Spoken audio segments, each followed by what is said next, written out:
He has bestowed upon her the power of knowledge that is beyond the realm of mortal understanding. It will take the world an aeon to comprehend it. I point you to a great silver star gleaming brightly beneath the feet of Osiris. And what of his holy wife and sister? Nefrini bowed her head as she spoke the name of the goddess. Isis has protected him, repulsed the fiends, and turned aside calamities of evil. She uttered the spell with the magical power of her mouth. Her tongue was perfect, and it never halted at a word. Beneficent in command and word was Isis, the woman of magical spells, the advocate of her brother. She sought him untiringly. She wandered round and round about this earth in sorrow, and she alighted not without finding him. The blood of Isis, the spells of Isis, the magical powers of Isis shall make this great one strong, and shall be an amulet of protection. My heart began to race, and I could think of no reply to these sacred words of my handmaid. I see that you are in turmoil, priestess, that your head and your heart have engaged in a struggle your fear cannot be reconciled. You must look for the one to come who is master of music, who will help break the closed circle and open the door through which we shall all walk free.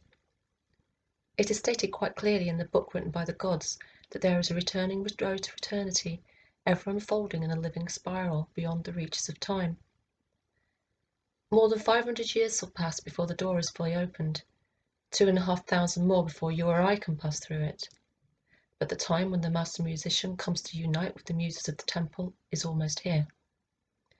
You see that things do not die forever, but live through their affinity with the cosmos and unity with God.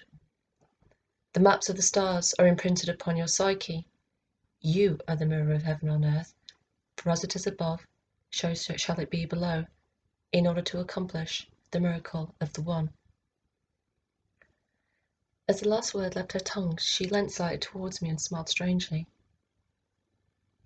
I couldn't tear my eyes away from her bewitching eyes, which shine with an unearthly radiance, and revealed to me, fully for the first time, her dark and astonishing beauty. Later that morning she brushes out my hair so it flows loose about my shoulders, and I sit with the cold, damp hand pressed over my eyes. The words she uttered at dawn have had a profound effect upon me. I feel the boundaries of my mind are starting to disintegrate, and once again wonder if I will have the strength to bear it when God speaks through me. She set down the comb and placed her soft hands upon my shoulders, gazing down at me with lowered lashes and appearing as an aureate nymph in the priceless Egyptian glass. Both she and the glass were a gift from Pharaoh, and are said to carry within them a charm of Ketesh, Egypt's goddess of love and beauty.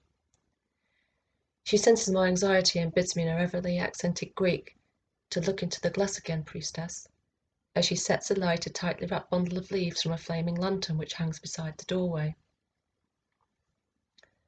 The acrid smell of the smoke is pungent, and soon I am being hypnotized by my reflection in the shimmering glass. I realize that Nefrini has been singing to me for some time in her low, harmonious voice. The words she utters are in her native tongue, a language I know but a little of, and the stream of mysterious audition mingles irresistibly with the smoke until I feel the very air about me has become a vivifying incantation. The nightingale bursts into song with a voice full of longing, and I feel my eyelids flickering like the wings of a butterfly as it gathers pollen from swollen summer blooms. Before I had the chance to drift off into sleep, the sensation of cold metal being pressed upon my crown sends a shock down my spine. I open my eyes onto the mirror and focus on the golden diadem Nefrini has placed around my temple, fixed to the gleaming coils of tightly braided hair. I am captivated by the glittering of gold in the warm glass, and when she hands me the sprig of Daphne, I chew it unthinkingly, unable to tear my gaze from my own reflection.